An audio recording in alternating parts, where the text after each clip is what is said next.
Hello guys, welcome. Today we'll be going over the banner for the USS UR event of 2025. There are, I think, six ships I think, on the banner as of right now. So let's get right into it. We'll be doing it off based on the searches because the wiki's not updated yet for the front page, so I gotta do it this way.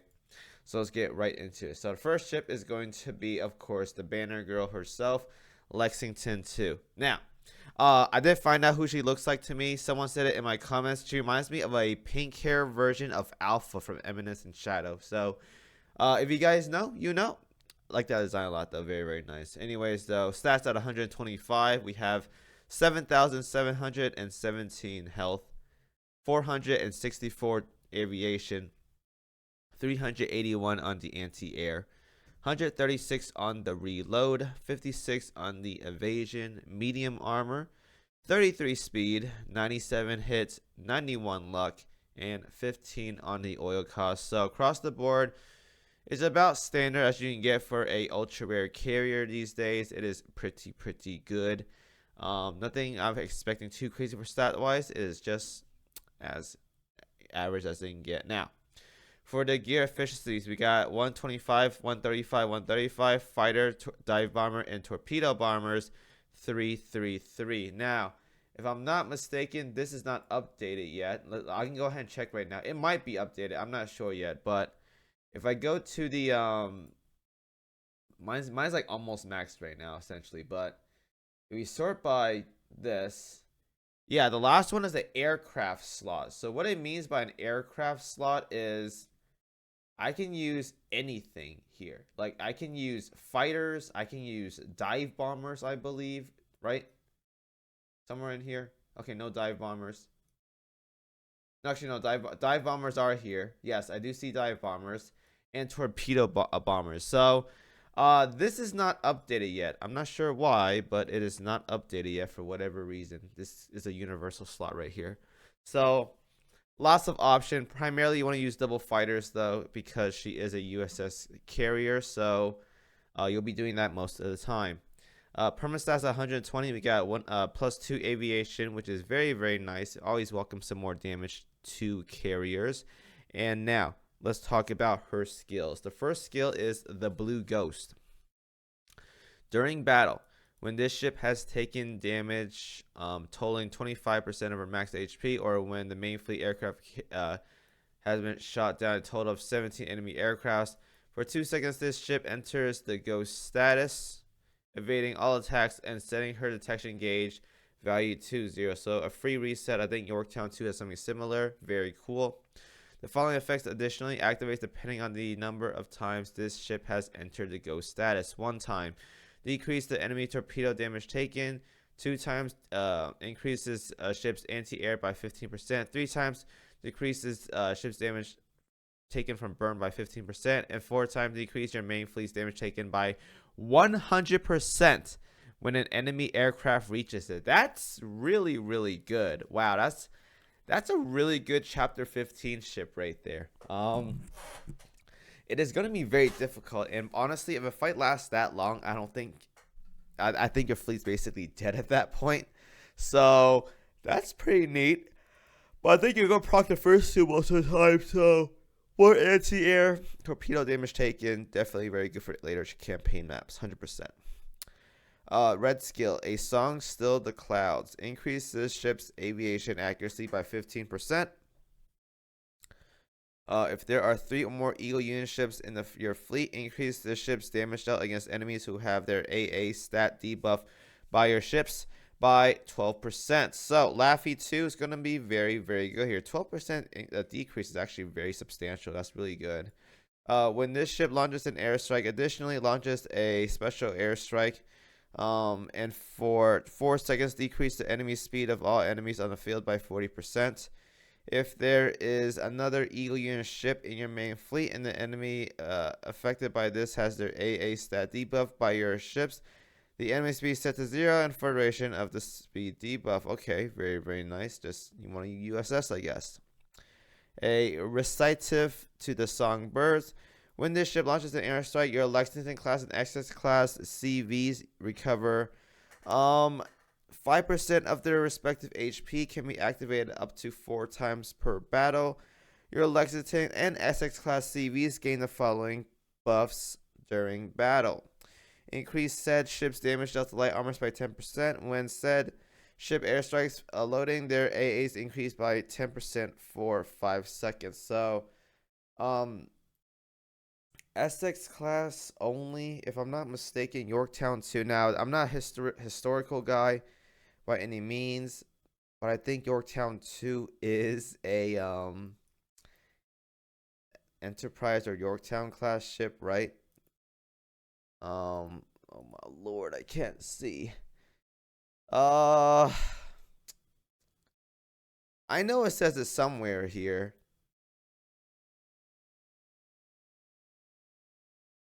Archive. Details.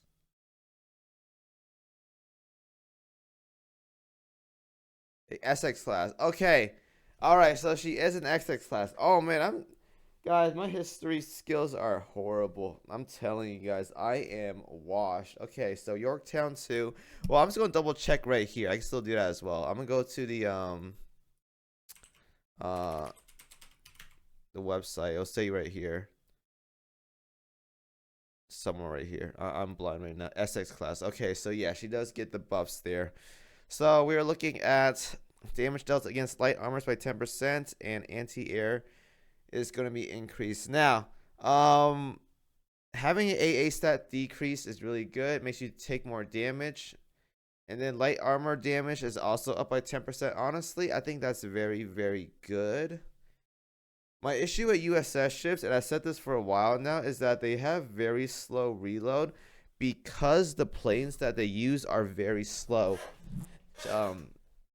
Gear like Sky Raiders and Havar planes, these planes are very, very slow. So if you run something like this right here that I have for Yorktown 2, she's going to be moving at like snail pace. She needs more reload right here. So because Lexington 2 doesn't really give a reload buff, it's difficult to get a really good setup for her without not using Helena.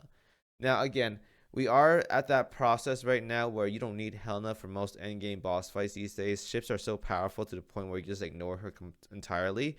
But again, that may subject to change in the future. And I say this because we don't know how long the level 125 cap is going to stay. And if we got to fight harder enemies, Helena is going to be more and more wanted in the future, because she's going to close the gap between that HP threshold and that level threshold difference with 135 enemies or even 140 enemies in the future if that were to happen because of the 130 cap. So as of right now, they are fine. They're just very, very slow. And honestly, again, one of the biggest problems with slow ships is that they're difficult to work with. You can't really like tweak their builds a bit to fit your speed style. Like the faster the ship, the better it is to work with. The slower it is, the more difficult it is to work with, because there's not as much reload and speed reduction equipment in the game, or even gear in the game, to compensate for the very, very slow base speed that most ships have in the game. So having a reload buff helps out a lot. And unfortunately, Lexington 2 doesn't really give that debuff. She just gives damage increase, which is always nice.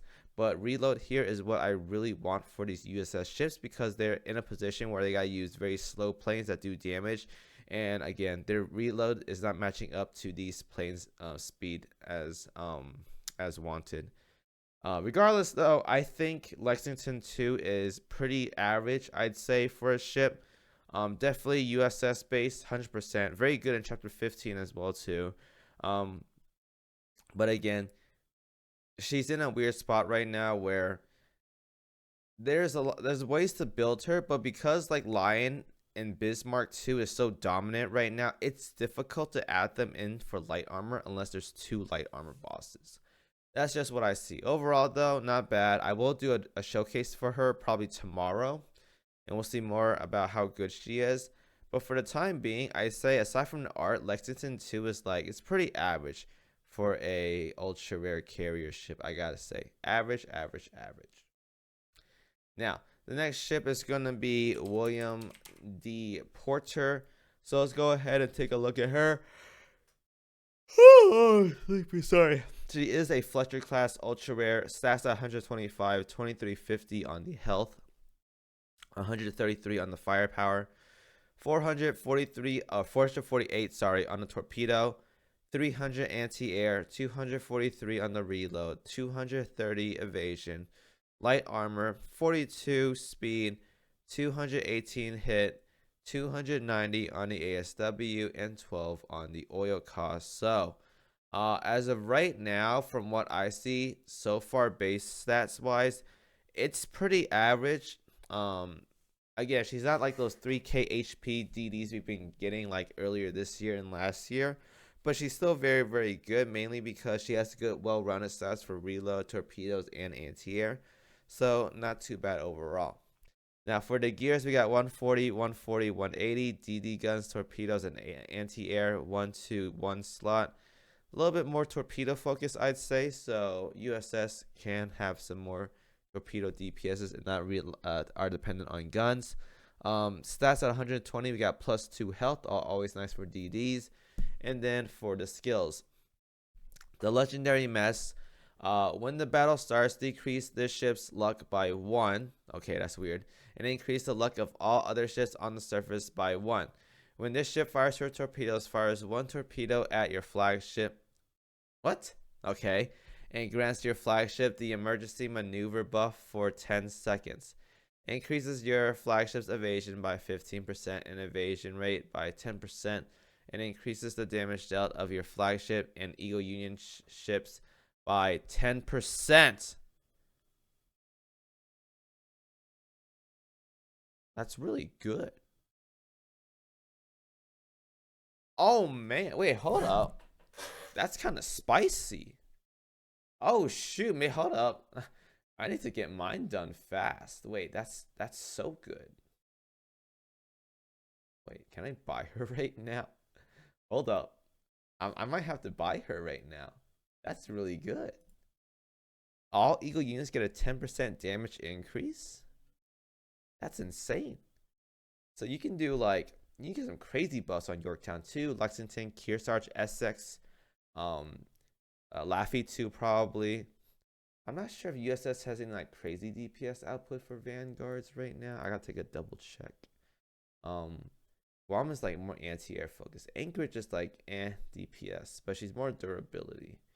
What kind of options can we do? We can do Laffy 2. We're gonna do William D. Porter. And it has to be Anchorage or Guam, I think. Helena is just gonna fall over. It's one of those ships. Or you do Eldritch, I guess. That could also work. But I think Anchorage might be the best option here. But yeah, anyways, though, that's a really good buff. 10% to all Eagle unit ships is very, very good. If the flagship is still afloat, William D. Porter recovers 8% of max HP. All right, extra stuff on top of that. That is very, very good. I like that buff a lot for Eagle unions. Happy D. Okay, yeah, I have a Happy D for sure right now. Every 5 seconds after the battle starts, fires a torpedo barrage based on skills level. Every 2 times the ship fires her main guns, performs a special attack. Enemies hit by this attack have their accuracy debuff by 8% and damage taken by 5% for 4 seconds. Wait, that's actually super good. Man, this girl is loaded with kits. Jesus.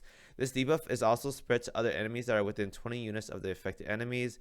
5 seconds after a fleet this ship is not in, performs a supporting attack based on skills level. Okay. The 5% damage increase is very, very good. That's a lot of buffs right there. That's actually super, super good. All right, William D. Porter, you're in it. Get into my fleet. That's a very, very nice setup right there. Very nice. Inexperienced patroller. Increase the ship's firepower, torpedo, anti-air by 15% when the battle starts. If there is another ship in your vanguard, increase the ship's anti-air guns efficiency by 20% up to 50%. Once per battle, when the enemy aircraft have been shot down within, or 7 enemy aircraft have been shot down with your anti-air gun range, decrease this ship's damage taken by 15% and increase anti-air of all your vanguards by 30% in the battle. Wow. That's just good. That's Sila buff right there. That's actually really, really good. 15 seconds after the battle starts, drops a depth charge, and all of your other ships enter the attention water state. ASW by 50% for 50 seconds. Man, this is just like the other event, man. The DD is the best ship in the banner. That's crazy. I think William D. Porter, if you play Eagle Union, she is very, very good. She's definitely a must-have. Works for many ships. Has an insane utility kit right here. A damage increase for Eagle Union ship. We have a 5% damage taken debuff for 4 seconds, which is very slow, or very small, but it's still very, very good. Really cracked ship, I'd say. This is like a super loaded, full utility. This is very, very good. The issue is there's like, I don't know who we could put for Vanguards. I guess Anchorage, but like, this is a very good kit. Laffy to William D. Porter, and then like Helena or something. If she can survive, I'd probably do Laffy in front, actually, now that I think about it. But that's super, super good kit right there. That's actually kind of insane for a ultra rare DD. Man, these ultra rare DDs, man, they're over the top. They're very, very good. It's kind of scaring me. Now the next ship on this list is going to be I believe it's Cowpens, right? All right. The USS Kachino is what I like to call her. Let's see her stats. At 120, we have 5,435 health, 375 aviation, 293 anti-air, 217 on the reload, 83 evasion, medium armor.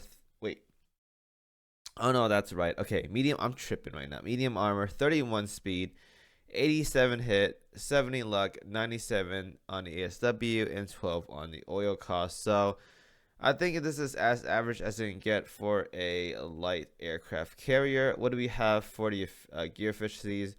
130, 140, and 80 on the anti-air. 4 on the plane loadout. Very, very nice. Very solid as well, too. And, at 120, we got +1 reload on a permastat. Very, very good there. Now, as for the skill names, overnutrition. Okay, very interesting name right there. Increase the ship's aviation, reload, and accuracy by 15%. See, this is what I'm talking about. I'm not sure if it's just like power creep or whatever. Like, that really annoys me. Like, look at this right here, right? We have literally Lexington II. Aviation, accuracy, 15%. She's an ultra rare carrier, by the way. And then you go over here. SSR, light aircraft carrier. And she has more reload than Lexington II. And she gets aviation, reload, and 15% on and accuracy by 15%. And how does that even make sense? Like, the higher rarity should get the same buffs, if not better buffs, than the SSR right here. Like I don't get that at all. What's the balancing question? Like, what's the thought process here for balancing? It makes no sense whatsoever. When this ship launches an airstrike, performs a additional attack using a TBF Avengers. Okay, more damage, can't go wrong with that. Fresh Milk of Vitality, very interesting name as well too. When this ship launches an airstrike, restores 8% of this ship's max HP for one ship in your Vanguard and one ship in your main fleet. Basically, what's her name? Ryuho? Kind of similar to that. When this when this effect activates, increase the damage dealt of the healing targets by 10%. Okay, so that's very, very good right there. I guess it's basically just like Ryuho, but you want to build for reload so you get more of the spam stuff right here. Yeah, she has some okay buffs for her. She's basically a healer. She's not DPS, she's a healer. USS, this is probably like USS best healer, I think. More reliable than Arizona. Yeah, I think she's USS best healer right now. So they really needed one. So I think this is the only good one they have. So yeah, starting to work for Perseus, Unicorn. Now USS has their own called Cowpens. The next ship is going to be Cleveland Meta. I hope she has no RNG buffs. That'd be very, very cool. So that's 120. We got 4351 health, 181 firepower, 409 anti-air, 195 reload, 95 speed, or 95 evasion, sorry, light armor, 33 speed, 177 hit, 71 luck, and 156 on the ASW, and 12 on the oil cost. So I think this is well, obviously a bit better over the regular Cleveland, because that's like the first generation ship right there. Stats, we have 130, 170, and 120. Light cruiser gun, DD guns, and anti-air 211 on loadout. Very, very nice. +1 firepower at 121 for permanent stats. Very good for Plymouth. And then the skills, we have battle hardening night. When the battle starts, if there's another light cruiser in your vanguard, negates the effect of the out of ammo debuff, increases ship's main gun and secondary gun efficiency by 10%. Okay, very nice. Every 20 seconds fires a special barrage and decrease speed by 10% for 10 seconds. So again, the out of ammo debuff is very nice, makes it more campaign oriented, so that's very, very cool. Destroy command. When this ship increases ship's firepower and reload by 12%. Again, SSRs get the reload, but not the URs apparently. I don't know why. Every 20 seconds, all enemies present on the battlefield takes 15% more shelling damage from light cruisers. Ooh, all enemies. Okay, that's really good. For 8 seconds, increase the firepower of your light cruisers in your vanguards with a lower firepower than this ship by 10% for 8 seconds. So not Plymouth. I think Plymouth is more than that. So unfortunate, but it is what it is. Arrow barricade. When a enemy aircraft is shot down with anti-air guns, increase the ship's evasion AA by 5%, and increase other light cruisers AA by 4%. Gets stacked up to 3 times. I guess like a San Diego buff. I'm not sure if she has more firepower though. So once per battle, when the HP of any ship in your main fleet falls below 50% as a result of damage taken, decrease aircraft damage taken on the ship by 20%. Okay, whatever. And then all-out assault, yada yada yada. No RNG assault order or assault whatever that buff is, so unfortunate in there. More on anti-air buffing other light cruisers. I guess is an end game, because light cruisers like have good anti-air, so I guess like campaign end game map stuff. Not bad though. It's just I don't know. It tries too hard to be similar to other light cruisers, so it's kind of like whatever to me. And then the other ships right here, we got Pasadena. Now these are elite ships, so I don't really want to talk about them too much. Pasadena looks like Nikkei to me, or not Nikkei. Cinderella from Nikkei. Some Spanish words right here. Increase your vanguards, yada yada yada. I really don't care about this. Just a lot of anti-air stuff. The permastat though is +1 firepower, so that's really nice. And then we have what's her name again? Clarence? Oh god, bro. Clarence, Bronson, DD, SW. It's whatever. I don't really care too much about the elite ships. They should have just made everything SSR just like the other events, but it is what it is. Anyways, the big takeaway of this event is definitely going to be the ultra rare ships, Lexington II, William D. Porter. Both are pretty good. I think William D. Porter is probably the best one of this batch. Lexington II is like okay, but like again, no reload buffs makes her difficult to work with or whatever. I'll play around with this, see what I can get with her. But the no reload buff is very, very damaging. Cowpens is a very good healer if you guys don't have Perseus or Unicorn for whatever reason. Good substitute there. Nice damage buff, good heals. Can't go wrong with it. Cleveland meta, it's whatever. Get her if you guys can. I think she can farm for her, so it's not too big of a deal.